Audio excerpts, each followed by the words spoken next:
So my invitation this week to people was to practice the word and. Like, I can have this feeling and I can have this feeling, and they can be two contradictory feelings. I don't have to be just angry or just resentful.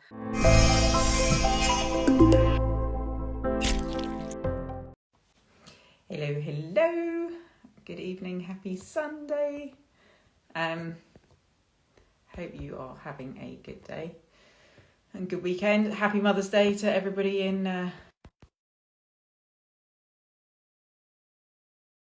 celebrating it today, but we finally get to celebrate it in France. So happy Mother's Day. Just waiting for Sarah to join. Yay. Oh. Hold on a minute. Hello. Fresh out the hot tub. We're like, Sarah, yeah, we're going to do Sobriety meets OnlyFans to try and make some money. I've got some trifles, one sweet food. Oh, fantastic. I haven't really got trifles. I'd be eating them if I had. Anyway, hello, everyone. How are you doing? I'm great. I've had a really, really relaxing weekend. Oh, nice. So you've had a stressful week, but relaxing weekend. So yeah, and I'm on half term. So cool. On Friday, yeah, the day at school finished, I was like,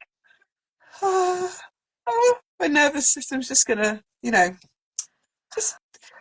And then I went to an anti-far right protest yesterday, and then it was like, okay, I'm just going to my nervous system. I got home yesterday, like, right now I'm just not doing anything else. And I laid on the sofa and didn't move. Good. It was brilliant. It's interesting. I've just finished a group coaching call, and we're talking about regulating the nervous system and how in sobriety, that's like one of my favorite things, right, is the improvement in regulating our nervous system and being able to do that for others, and having the awareness of when we're not feeling particularly regulated, when we need to have a really relaxing weekend. Absolutely. Drawing on those tools, like a long soak in the bath. Yeah, absolutely. Okay. Have we got people? Sorry, we've got someone joining us. Yeah. Got to get out of here. So it's been right, today we are talking a little bit about the power of journaling in sobriety, which I love this because how do you regulate your nervous system, somebody is saying. So it's really interesting in sobriety that, sorry, we'll come back to the journaling. It's really interesting in sobriety, I think, that we are able to start to tune into ourselves a little bit more. Not necessarily in early sobriety, right, where that is simply about removing alcohol, but further into our journey, we are able to listen to our gut a little bit, for many reasons. And recognise. It's the recognition, I think. Yeah. So when I am dysregulated, that might flow over into anger or anxiety or like stress. Mine does tend to flow over. It definitely used to flow over into like anger, or even feeling like shaky, nervous, anxious. Regulating your nervous system can be kind of a three-part thing. It can be either doing things to bring us back into that rest and digest state, which might be things like yoga. They might be things like taking a nap. They might be breath work. Really simple way to regulate your nervous system and put you back into rest and digest. Simply to breathe and sigh it out. Well done. 3 months sober on the 22nd. Well done. Yeah. Sometimes I randomly want to cry about things from very long ago. Yep. That's normal. Okay, so actually, we're going to talk about the power of journaling. This might be a good one for you. Regulating your nervous system very simply immediately is breath work of deep breaths into the belly and sigh. Also, shaking is a really good one. Some kind of somatic work. And also not taking too much on. And also making sure that you've got a good balance of things that are stressful and things that bring you joy. So there's kind of like three parts to it, making sure that you're releasing some stress, to regulate your nervous system, making sure you're not taking too much on. And they can be really, really simple things that you let go of. One of mine was I stopped painting my nails for a year because it was just like, fuck, I can't add any more to my plate. And the other one, yeah, making sure you have a good balance. But yeah, talking about journaling, this is actually really, really helpful for you to feel your feelings and work through some of the feelings and release them from your body, which quite often keeps you in a fight or flight or fawn or flop state. Thinking that we're unsafe in some way. So regulating our nervous system and working through those feelings can help us let go of them. So Sarah, talk to me about your journaling. Now you are queen actually of especially in your early days of sobriety. I felt like there's a book for sure in your early days of sobriety. It was pivotal really, because similar to Lulu, I'll call you Lulu if that's in my title, Lulu. There were days, evenings when I would just feel so absolutely destitute and distressed by my own thoughts, feelings, memories, regrets, whatever, and I would just be totally consumed by this, just all this stuff, this absolute devastation, really. And journaling for me was so therapeutic at the time. It was so cathartic, just being able to, and I typed it and I shared it. And that was a bit of a tricky thing for me, because I didn't share it because I wanted people to respond to it. I shared it because I wanted to get it out of me. No, I wrote it because I wanted to get it out of me. And I shared it because I wanted people to be able to have permission to feel that way if they did, I think. And that was so important to me, that because of course, the way I was feeling was I was absolutely not the only person feeling that way. And I wanted people to feel permitted to not feel stupid, or to not feel any way about having those really, really massive feelings, and to feel so absolutely disgusted about themselves. I did, I did, absolutely. Yeah, that goes back to shame dies when we share our stories in safe places. Absolutely. So when Sarah says that she shared her story, you shared like all your journal entries, but they were within safe confines, right? They were within the sobriety group, knowing that you were going to be met with compassion and understanding. And yeah, there was such strength in you sharing your story, because you shared, like, along that journey there were things that were extremely personal to you, right? And people being able to see that you felt a certain way absolutely gave them permission to also talk through that. And I think a really big part of my journey has been allowing myself to be vulnerable, which previously, whenever I allowed myself to be vulnerable, it was met with exploitation. And so for me, a massive part of this journey has been being able to be safe to be vulnerable.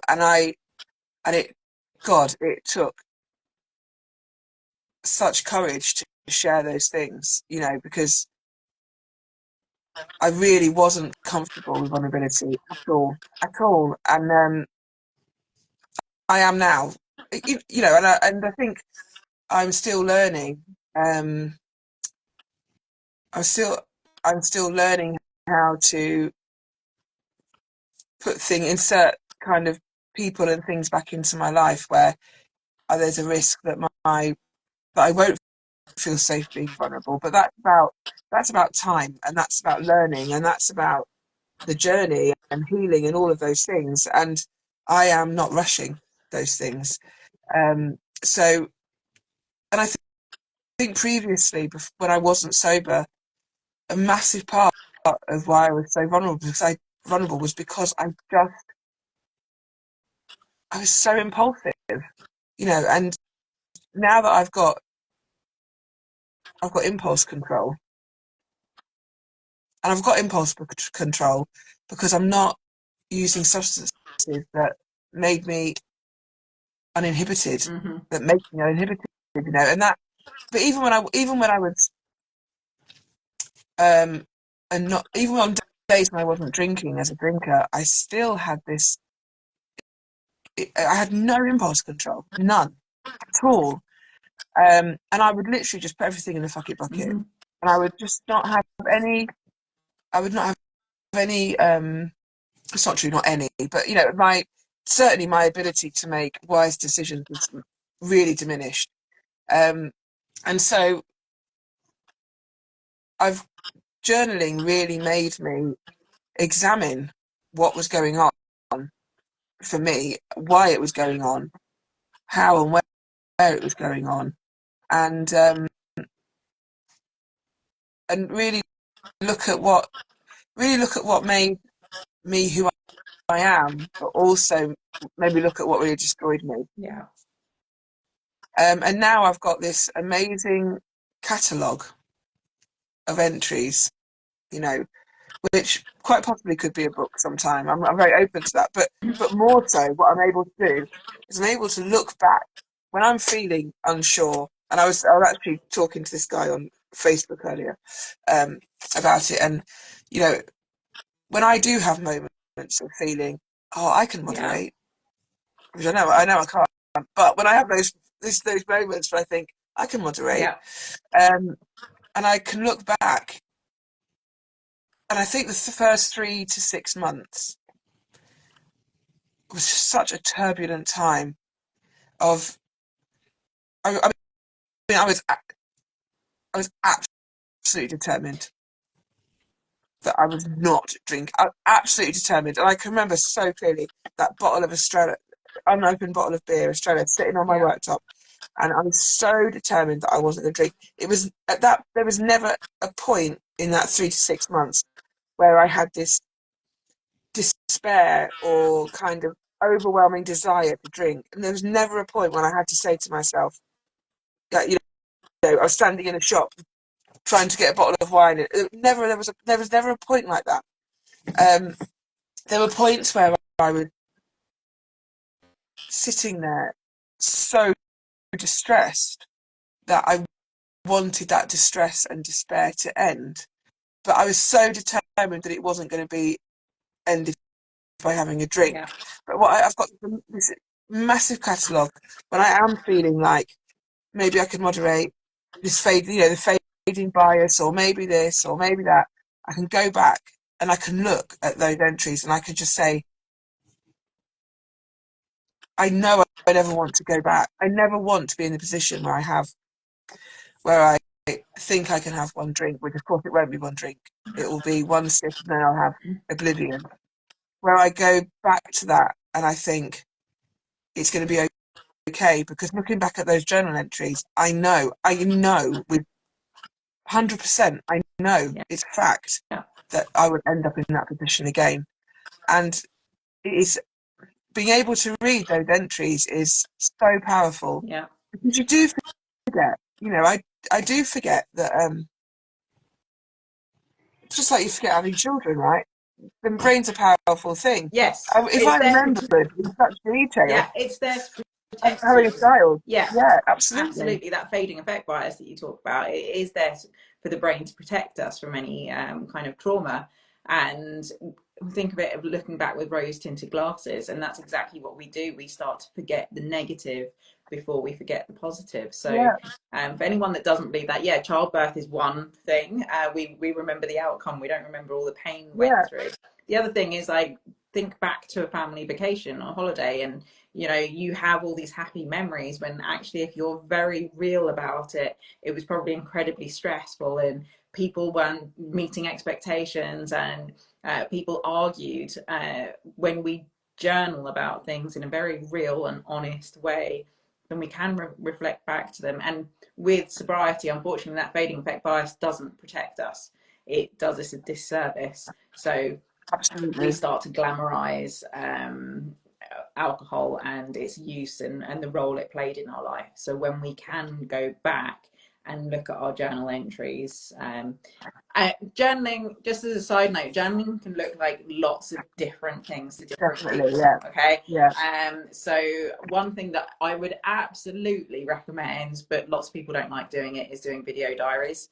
That you can put in a locked album on your phone, but you get to go back and actually see the version of you. It can be dictations on your phone, it can be notes on your phone. There's lots of apps for journaling. Yeah. It can be simply marking on like 3 things that you're grateful for of that day, or the kind of the highest of the high really would be to sit and to write out your journal. But a blog, an Instagram like account, whatever it looks like, getting those thoughts down is really, really key. Yeah, The other definitely. interesting thing, Sarah, for you is like, I know that watching you in those early days of sobriety, you just seemed to knock it out of the park. Hello from Arizona. Hi Arizona. You seemed so strong in your sobriety, and a lot of people, there was kind of envy and like, look at Yeah, Sarah, she's making it look so easy. And with your journal posts, it was, as I say, it was incredibly vulnerable, it and wasn't easy. it was anything but easy for you to sit with Yeah, these feelings and these memories and these thoughts yeah, that you had yeah, sat in the body um, yeah, for years and were numbing, because that's what we do with alcohol, right? We're just yeah, kicking those emotions, those feelings, those memories down the road. So yeah, that's why it can absolutely. feel like a tidal wave of emotions in early Absolutely. sobriety. So being able to take a thread of a thought and start to write it down and start to try and make sense, and without judgment on yourself, like just letting go of all judgment, just writing it down and trying to look at things through a compassionate lens, literally allows us to let go of it in our body. Yeah, and I think that, you know, yeah,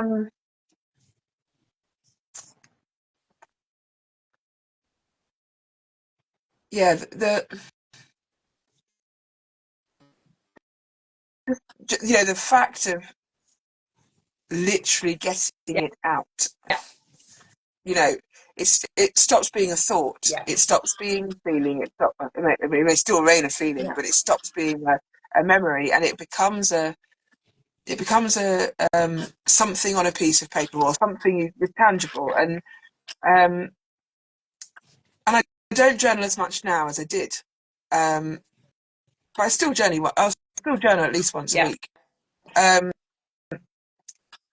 And I think what journaling did was it provided a canvas for what I call the work. Mm-hmm. You know, and a big thing of my journey has been, and still is actually, is my identity without alcohol. And now it's my identity as a sober person, identity with sobriety. So, and looking at the multi facets of my personality, and um, who is Sarah in relation to sex, or who is Sarah, you know, and that who is Sarah as a sober Sarah, as a friend, as a mother, as a daughter, and that one is particularly difficult for me. Yeah, Um, and the further I go along my journey, and the more I journal, the more depth I'm able to gain from each of those things, and the more understanding and insight I have, and that I don't think that will ever yeah. end. It's quite interesting as well, isn't it? Because as we journal through, as you said, the work, a lot of the work for me is navigating like difficult situations with people or big emotions around certain things. Not necessarily, nothing ever makes me want to drink anymore. That those days Mm. have gone. Can you hear Hello, that? that's not me. That's my laptop. Strange. Yeah, it's the work for me is that kind of, yeah, like how do I do something? How do I navigate this situation that is aligned with my core values now? Like my instinct maybe is to want to go back to my teenage self and be very extreme in my anger or my rage, or I want to talk through and gossip with other people and get other people involved in this situation. And yeah, a lot of that work is about how can I navigate this that is aligned to my values. Like, what are my values? Who do I want to be as a person?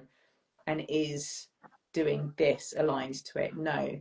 So allowing myself, as you say, that canvas to work through that and to do the work and to rage and rant and put all my dark thoughts down onto a place, to be able to put the power of the pause in, to bring myself back to that rational part of my brain, and say, okay, so that's it. That's all my deep, dark thoughts about this situation. Breath, regulate myself. How do I want to move forward with it? And that's a lot about journaling as well, that people sometimes have a resistance to it because they feel it's a lot about unpacking the past, which a lot of yours was in the early days, for sure. Sure. And that can be tricky, right? That can be really tricky. Because what we don't want to do is re-traumatize ourselves. Mm-hmm. But if it's there, if it's at the forefront, and it's not about delving, you're not digging for it, No. it's there. Yeah. Then it's there anyway. Yeah. And by journaling about it, you are processing it. As you say, it's a release, right? Literally, it stops us. It allows us the opportunity to put something down, the weight of something down. Instead, we are normally carrying it on our shoulders. We're carrying it in the body somehow. So allowing ourselves to work through it, to journal through it, is, yeah, it's just freeing. It makes us a little bit lighter each time. Absolutely. And I thought I want to go back to that, how do we regulate? Yeah. I think, and again, I always kind of I was very dismissive of yoga and mindfulness and meditation. And I can remember when I first joined the group with you, Ellen, I was like, oh, for fuck's sake. Not, I didn't think it was going to be this. Now she's telling me to meditate. And some of the things you said challenged me quite a lot. They did. And they should have done. That's what should have happened, because it's a challenging journey. And my journey wouldn't have been so useful or beneficial if you hadn't have been challenging.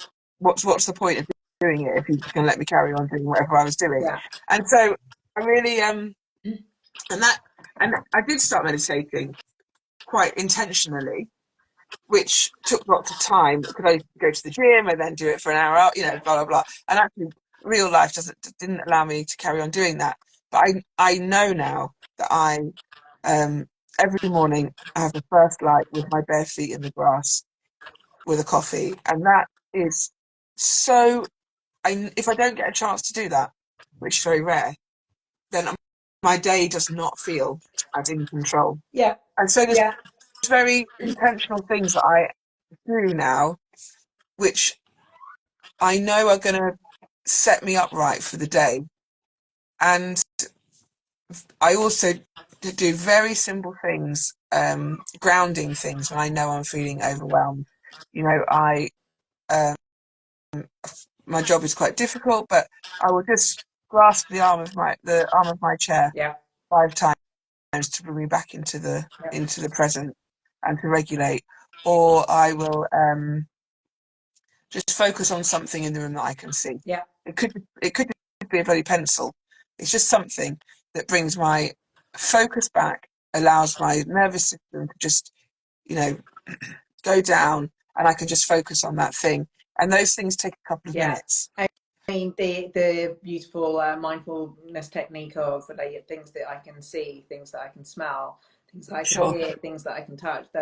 Those kinds of exercises are incredibly effective, and I really have used them to bring me back from the brink of anxiety attacks. definitely. And another really simple one, I think this is a Mel Robbins thing, is keeping a flower next to the sink, so that every time you go to the kitchen sink, you practice mindfulness of like, how does this look? How does it smell? How does it touch? Like, what can Yeah, I see? And with practice brings permanence, with this kind of like, okay, if I feel dysregulated, how can I yeah, practice that in the moment? Um, it is yeah, and interesting. In the group earlier, I was talking about it, and meditation a lot of the time feels overwhelming for lots of people because they can't clear their heads, which is actually why we practice meditation, is to acknowledge the thoughts, to find a little bit of peace, to listen to what is going on in our head. And again, that can sometimes in itself be overwhelming, like we don't want to listen to what's going on in our head. um, some of my favorite things are almost meditation in motion. That is when I feel inspired to journal. So doing something that's really monotonous. One of the things is like pegging the washing out in the sunshine. yeah, yeah, Making sure that I don't do that with any resentment, but instead of, yeah, really enjoying that moment and using it as a time to listen to what's going on in my head. Other times would be like if I'm cutting the grass, or, really simple things. A lot of those times I am then inspired to come in and write some stuff down. yeah, It's like, I have allowed myself some space there to listen yeah, to my mind, to recognize what is sitting with me that I haven't let go, that I just need to write about quickly. And a lot of my notes yeah. make absolutely no sense whatsoever. Nobody could read them and work out what's going on. And they don't need Nobody to. needs to. No, Yeah, they might be bullet points, they might be sentences that there's no grammar, there's no full stops, the yeah, spelling is bad. It is purely the act of getting it out of my head onto paper. Um, yeah, for those that have any kind of fear around diaries being found and read, which is a big thing. Lots of us have experienced like mums reading diaries when we were younger, or sisters and brothers reading them and using them against us. That is a real thing that I come up against in the groups. Um, there are apps on your phone that they can be locked. Second thing, you can write it down and you can burn it. There's a lot of kind of therapeutic feeling in that as well, of symbolically burning those feelings. The other thing yeah, to ask ourselves, though, when we find journaling really, really difficult, is there a resistance? Like, is there something that we just don't want to face? Like, why is there a resistance around yeah, it? Um, yeah. is there ever a time that you're like, nope, absolutely not. I am not journaling around that.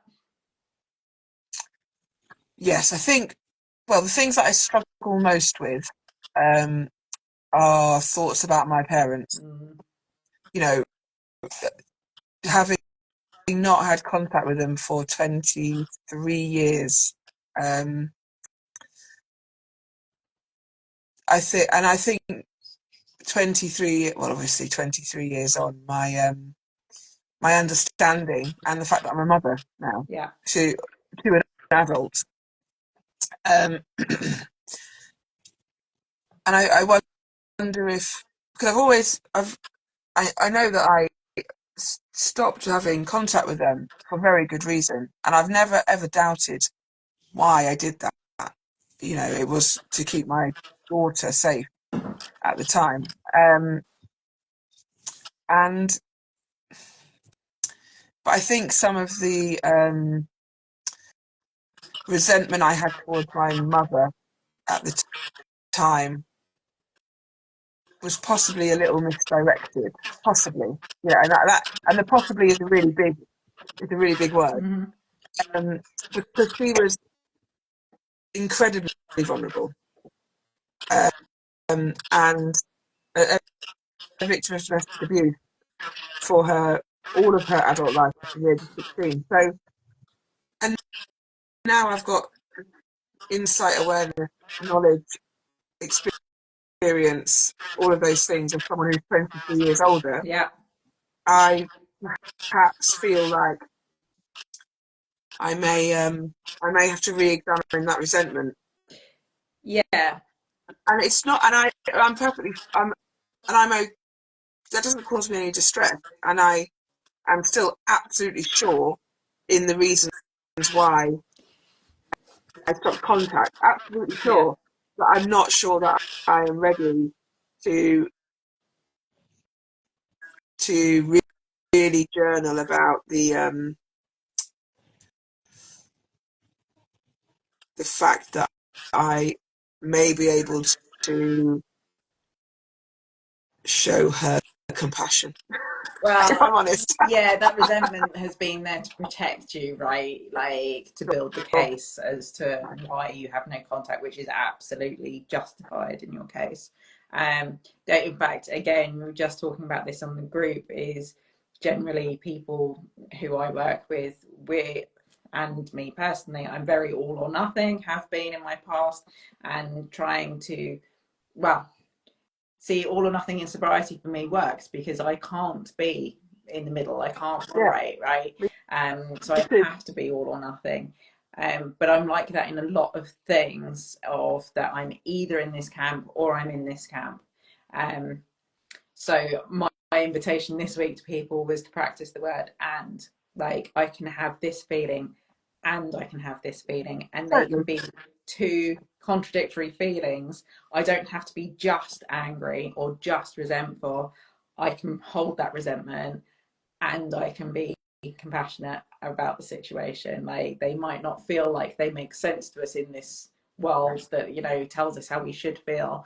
But actually, yeah, does it make me feel more aligned with myself to protect myself in one way and also have compassion and be able to let go of that, like, Yeah, in good and time. you know, I think I've used this word. I mean, I may not have shared it, but you know, I've used this word in relation to my parents before, and where I thought I had achieved forgiveness, Yeah,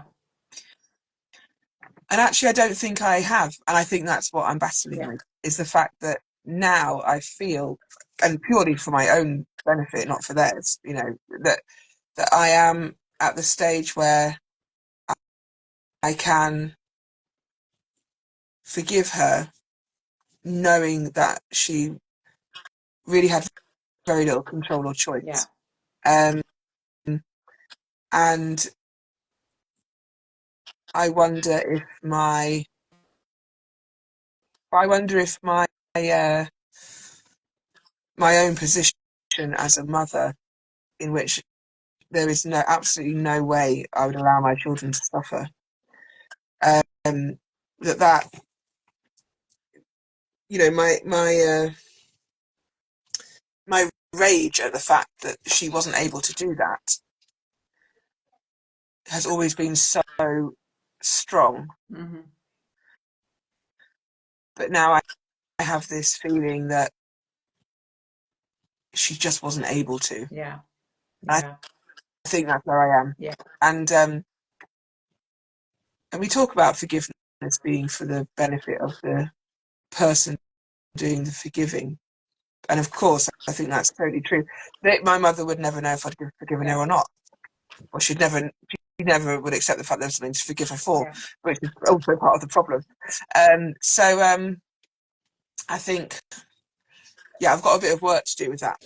And that resistance in that work is completely okay, right? That's Yeah, the thing absolutely. that for people to know. If there's things that they're genuine resistance around, journaling doesn't have to look like that. You can choose to not visit things whenever you want, Yeah, when you don't feel regulated enough, right? Like when you don't yeah, have capacity for it. You can purely, with journaling, it is nice to get into some kind of consistent kind of habit with it. So it might be just that you do a daily check-in of how you're feeling on a score out of 1 to 10, and then when you're ready to visit other things, you can start to write about it, but you've got into the habit of at least putting pen onto paper. um I definitely don't do it daily. I will do a daily check-in with myself of like, how am I feeling, how am I doing, um and I will visit kind of journaling when I feel like, okay, something's been sat with me, or I feel overwhelmed by certain emotions. I need to do this now, I need to get yeah. this out. But as you say, Something I do every day is a yes, brain dump yeah, before I go to bed, yeah, which isn't journaling, so to speak, but that feeling of Yeah. overwhelm, being able just to get a piece of paper and commit to the fact you're going to do nothing about it Yeah. at the time. Yeah. But it's just not in my It's head like for me to everything's down in ruminate your on head. during the Yeah, night. Yeah, yeah. I'm not absolutely.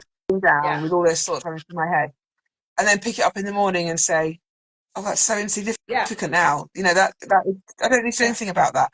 And knowing that there is and I keep those pieces of paper because then I can, when I do a monthly kind of review, life cycle review, and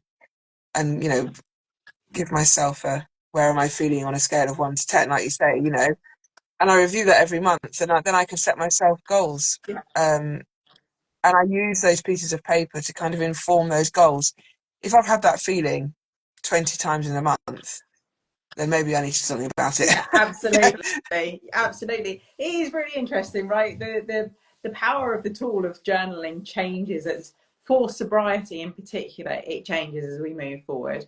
In the beginning, it can help us overcome denial, which is one of the elements of addiction. If we purely just start to journal around our alcohol use, around what we're getting out of alcohol, about being very like bringing an awareness to our habit, it allows us nowhere to hide when we're very honest with ourselves.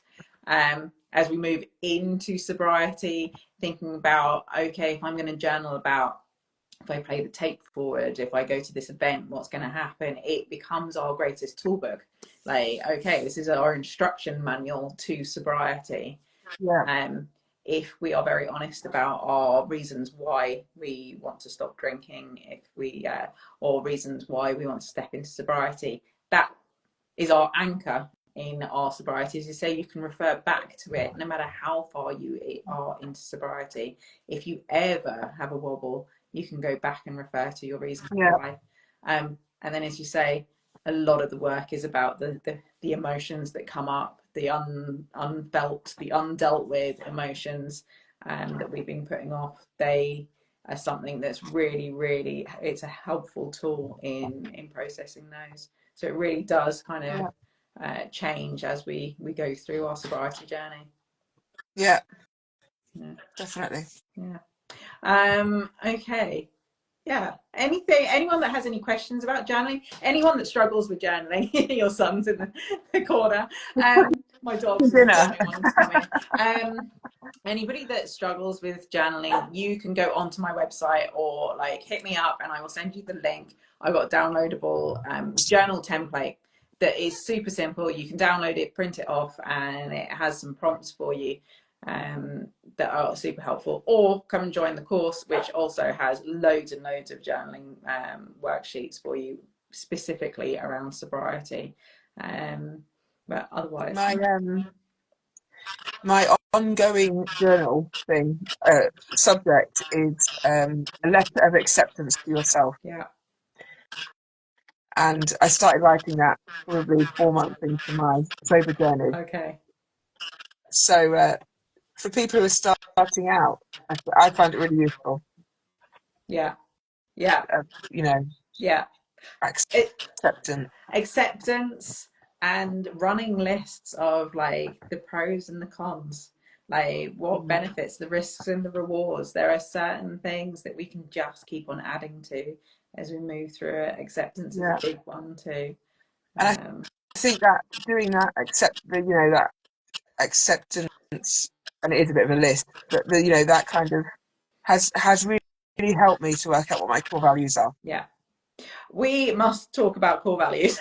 We must. In our Yeah. next live, we must talk about core values and why they are so important in I'll write sobriety. it down, Ellen. Write it down, journal about it, write it down, and we will come back to that. It's one of the really, really lovely bits of work in sobriety, of helping us live a life that feels so aligned with who we want to be.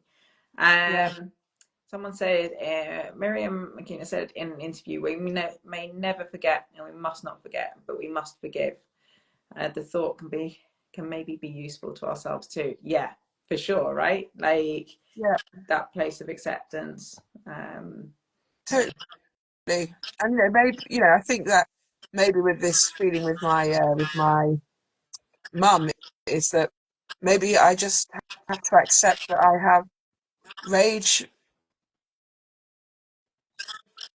and I am not able to show her Yeah. compassion, and that's okay. Yeah. And we've talked before a little bit about sobriety almost being like the stages of grief, right? And Yeah, that final piece is the acceptance part. yeah. And so, And I've got, yeah, and acceptance has been major for me, a major part of this, and it will continue to be so. To be able to not have shame and self-loathing about what has been. yeah. Well, one of my favorite sayings that my friend's husband hates is, it is what it is. I hate that as well, and And it's my kids hate it. They're like, how can it I is what it is? hate that And I'm saying. like, I just accept the situation. It is what it is. I cannot change it. I cannot change my past behaviors. I cannot change, bless you. I cannot change things that I cannot control. Like, it is what it is. And here we are. Yeah, Yeah. I So, mean, it is what it is, but I still hate it. yeah.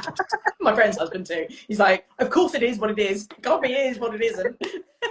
It's like, well, leave me alone. Um, okay, lovely, Sarah. Thank you very much. Anybody that needs any kind of support, yeah, reach out either to Sarah or I on Please Instagram. do. If Yeah, you have any questions, then again, yeah, reach out to us. We would love to hear your experiences around sobriety. You can email me, you can message me, private message me, or Sarah. yeah. But we are here. Okay, lovely. Thank you, Sarah. Go and enjoy the rest of your Sunday. Now I'm going to go Thanks, and Zoe. get in You my too. tub now. Take care. Bye. Bye. Bye.